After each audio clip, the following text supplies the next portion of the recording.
ვისათვის დიდი ხანი არ ყოფილვარ და იმედია მიხარია რომ აქ უფრო ხშირად მოხერხდება ხოლმე, იმიტომ რომ ჩვენ რაღაცა ლეიბორისტები უხილავი ფრონტის ჯარისკაცები ვართ და ნუ ყველაზე აქტიური ვარ ერთ-ერთი პოლიტიკოსთა შორის, მათ შორის ვინც რუსთაველზეა, თუმცა სხვების პოლიტიკოსები არიან და ნამდვილად სულ იქ ხედავ მე რუსთაველის განზილზე. რამე ხდება დღესდღეობით საერთაშორისო არენაზე სანქციების მხრივ და გამოხმაურების მხრივ პირველ რიგში, ნუ გარდა იმისა, რომ ხა წარსულში რა თქმა უნდა შალვას ნათლაშვილის დაწყებულია ლეიბორისტებისა ეს საქმე დღესდღეობით საკვანძო ეტაპზე იმ ხალხის დამსახურება, ვინც დგას რუსთაველზე, იმიტომ რომ რომ არა ეს რუსთაველის აქცია სამწუხაროდ სხვა პოლიტიკურმა პარტიებმა მთლიანობაში და არა მარტო პარტიებმა ვერ შეძლეს ისეთი ტიპის პროცესი შექმნა, რაც გამოიწვევდა საერთაშორისო გამოხმაურებას. პირველ რიგში მთელი ეს სანქციები ჯერ არასაკმარისი რაოდენობის, მაგრამ მაინც და ძალიან ელოდები რომ იქიდან იქნება. სხვაგვარად არაფერი არ გამოვა.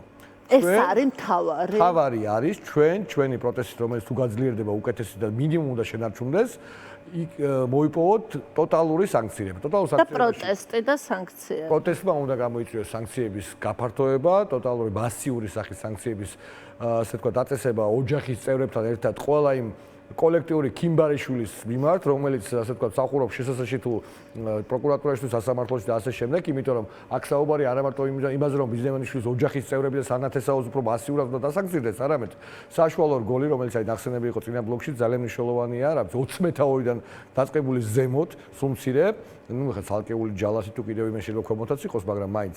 მაგრამ კი, აი დაასრულე. ჩვენ უნდა მოვახერხოთ, რომ სისტემა შიგნიდან დაიშალოს. თუმცა ეს დაშლა, ხო ეს ცალკე თემაზე, ამაზე ვისაუბრებ, თვითონ ივანიშვილმა დაიწყო რატომღაც. აი ამაზე მინდა საუბარი, მაგრამ აი ამ ძალიან საინტერესო თემაზე აუცილებლად პროტესტის შიგნიდან დაშლის. ხო, საკუთარ ხალხთან ხედავ ამას შენ როგორც ჩანს, ამაზე აუცილებლად ვისაუბრებ და პროტესტსაც მინდა რომ ამოვწუროთ ეს საკითხი, აი ზურა ჯაფარიძეც საუბრობდა და ყველა პოლიტიკოსი ამაში ყველა ერთიანი ხართ და ყველა საუბრობთ, რომ პროტესტი არის ძალიან მნიშვნელოვანი. ფიქრობ თუ არა რომ აი ამ პროტესტს რა გაზრდის, როგორ ფიქრობ, თავად ქართული ოცნება თავის გადაწყვეტილებით თუ ოპოზიცია მნიშვნელოვანია, ოპოზიცია სამოქალაქო საზოგადოება, მე ვთქვარი, არ ვიცი, რაღაც კონსოლიდაცია მოახდინოს საზოგადოებას. მიმეორებ დღეს თუ რამე ხდება საქართველოს სასარგებლო საერთაშორისო არენაზე და დასავლეთის გარეშე ჩვენ მხოლოდ საკუთარი ძალით ვერ გავიმარჯვებთ, ეს არის პირველ რიგში აი იმ რუსთაველის 219 დღეა თუ არ ვხსნები და დღეს ბოდიში რომ ბართლა ბრონქიტი დამიდგენდა და სასამართლო არ გადამიდეს და შენ ხათრით და საზოგადოების ხათრით მაინც მოვიდი წამალი მაქვს 3 ტაბლეტი დალეული პარაცეტამოლი და ისე ვარ მოსული და იმედია ხო ბრონქიტი დამიდგინდა და ერთჩემ ძალკე ცუდად იყო მე 3 წელს სიცხე მქონდა ვერ მივხედე და მოკლედ ვითხოვდი რომ სახეში მეთქვა იმ ვინმე ქიმბარიშვილის რაც დავწერე იგივე და რატო დავწერე იმაზე კიდე შეიძლება ვისაუბროთ ხო ხა თუ არა სადისტი რა ქვია ადამიანს რომელიც წოლი არის ადამიანის დედის ერთ-ერთ მომლელის პატიმრობას ითხოვს და ერთ-ერთ შემთხვევა ეს საერთოდ ჩვენს ისტორიაში და თან პატიმრობას ითხოვს რის გამო რომ რუსთაველის აქციაზე იდგა? იცოდნენ დედაშენის ხო, წარდგენილი იყო, დოკუმენტი იყო, წარდგენილი ხარ წამომიღია, მაგრამ დოკუმენტი წარმოადგენთ რომ მე პრობლემა არ აქვს. მე იცი რომ შევარდნაძის რეჟიმიდან მოყოლებული 14-ჯერ პოლიტიკური ნიშნით დაპატიმრებული, 3-ჯერ სტრასბურგში გავემარჯვე, 3-ვე სარჩელიდან მეტი ვერ წავიღე და ძნელი პროცედურებია საკმაოდ, თუმცა მონტაჟი შეიძლება. და ნუ ასე შემდეგ და ეხა ჯარიმების რეკორდებიც მაქვს, მაგრამ მე პრობლემა არ მაქვს. რა ვიცი, შემიძლია აქვე სადღაც ბიზნესმენის ვიმართო, ბიზნესიდან რუსო შეგიძლია.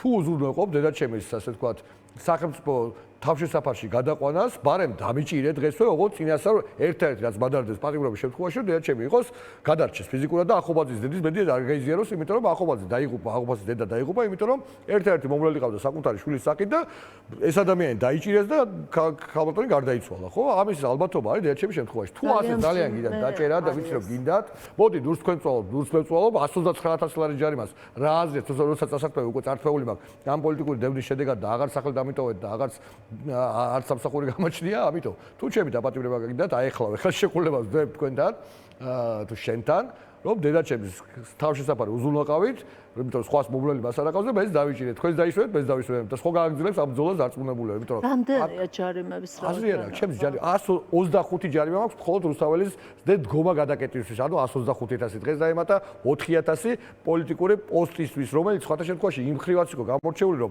ერთი პირველი ადამიანი, ვინც დგომა გადაკეტვის გამო ვისთან მიმართებაშიც მოითხოვეს პატიმრობა და მეორე ასევე ჩემ პოსტს მიება ეს ამბავი რომ ერთ-ერთ შემთხვევაში ჯერჯერობით და იმედი არ გამრავლდება თუმცა შეიძლება გამრავლდეს არის როცა კომენტარის გამოც კი ქალბატონი დააჯარიმეს ჩემ პოსტზე დაწერილი კომენტარის გამო რაც ნუ კატასტროფაა და დარჩა ლაიქებზე მივლენ ალბათ ცოტა ხანი თუ აცლიდა ამიტომ თავარია ჩვენ არ შეგვეშინდეს და დაჭერის შემთხვევაში ერთი დაჭერილი საანსულოდ 10 სხვა ადამიანი იყოს აქტიური და საბოლოო ჯამში ყველას დაჭერა შეუძლებელია ბუნებრივია და პროცესი ესე უნდა გაგრძელდეს. ოღონდ ჩვენ რომ გავძლიერდეს რაც ისასტიკეს ავლენს რეჟიმი მართლაც და წარმოუდგენელი არის, როდესაც აი ხა რაზეც საუბრობ, თუნდაც დედაზე რომ საუბრობ, თუნდაც ჯერ ამას ვერ გადააბიჯეს, იმიტომ რომ მაინც საზოგადოების მიღიზება უნდა და ადამიანის მოხუთვა, მაგრამ მაინც დგახარ რუსთაველის გამზირს და ლაშა ბოლო ბასტიონი თავისუფლების ბრძოლის, მაგრამ არასაკმარისი ის აუცილებელი რომ სხვა არაფერი არ ხდება მნიშვნელოვანი პრაქტიკულად ქართულ პოლიტიკაში და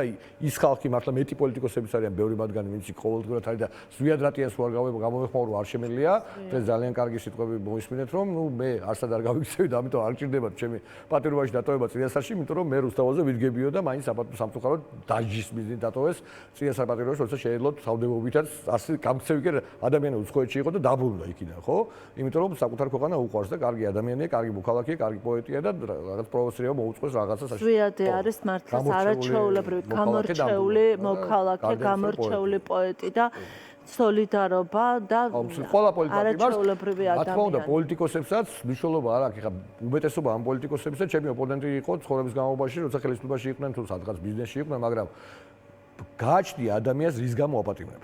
არ შეიძლება უკანონოდ არავის დაპატიმრება თვით ბიძინა ივანიშვილისაც კი.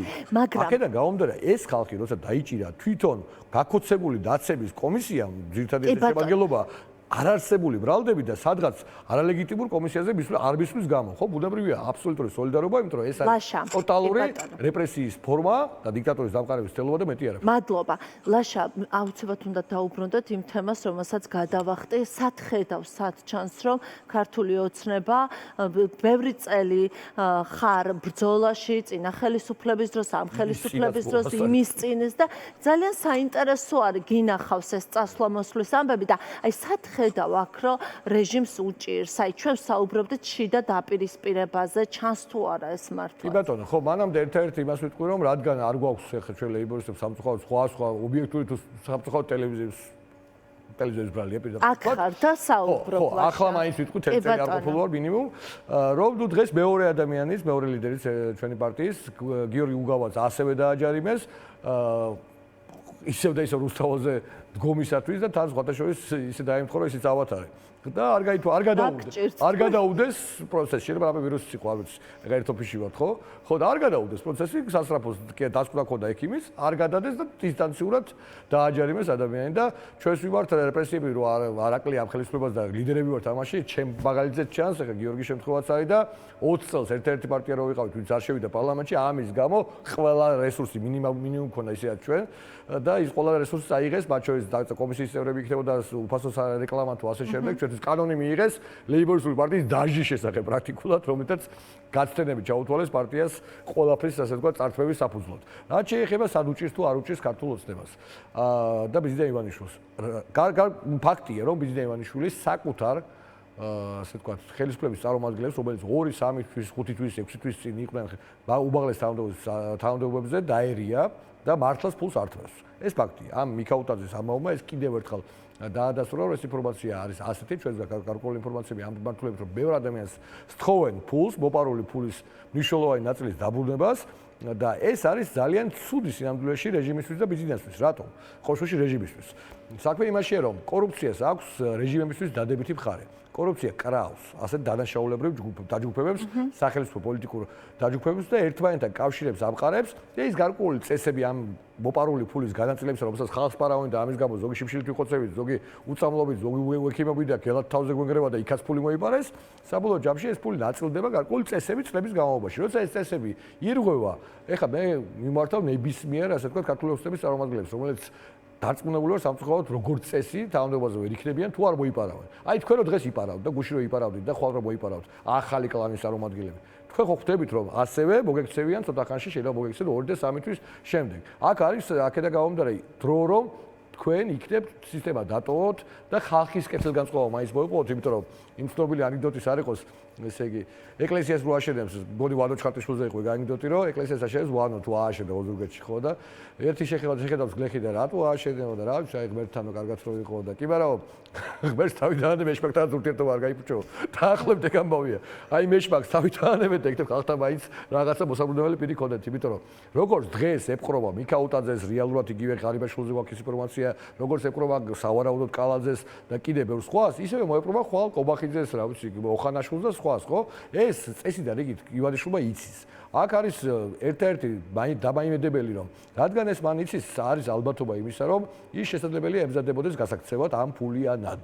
ოღონდ ჩვენ ამის იმედად არ უნდა ვიყოთ, იმიტომ რომ შეიძლება მას ეს ერთ-ერთი გეგმა დააქვს და არ არის ერთ-ერთი გეგმა. მაგრამ ფაქტია, რომ ის საკუთარი ინტერესის საწინააღმდეგოდ არღვევს კორუფციული კლანის წესებს, კორუფციული მართლობის წესებს, რომელიც რომ მას საბოლოო ჯამში ასუსტებს. წესიდან რიგით ეს ყველა ავტორიტარმა იცის და ეს თეორიაში ისწავლება კორუფციას მიმართებაში და აქედან გამომდინარე გარკვეული იმედებს იძლევა, რომ შესაძლებელია ივანიშვილი რეალურად განიხილავდეს გაქცევის გეგმას ამ ფულიანად, იმიტომ რომ ამ ფულის დიდი ნაწილი დაკარგა დასავლეთში, გაყენული აქვს. და ახლა იღებს აქედან იღებს იმ დანაკარგის ნაწილს და საუბარია მინიმუმ მილიარდ დოლარზე და ეს არ არის მეტი დაკარგა, თუმცა შეიძლება ის ემზადებოდეს ერთ-ერთ შეიძლება ასე გამოდის, ემზადება რეალურ გეგმა ბედ გასაქცევად ფულის მოგროვებას ახორციელებს და ამის გამო მზად არის დაასუსტოს საკუთარი რეჟიმი. ფიქრობ, რომ კალაძესაც შეიძლება მიექნა. ყველა შეეხება ივანიშვილის თავარი. კალაძეზე აიყო საუბარი. ფულია მთავარი. ყველა დაანჩენია ჭანჭიკი, მისთვის ღირებულება არის, ერთ-ერთი ღირებულება არის ფული და მეტი არაფერი.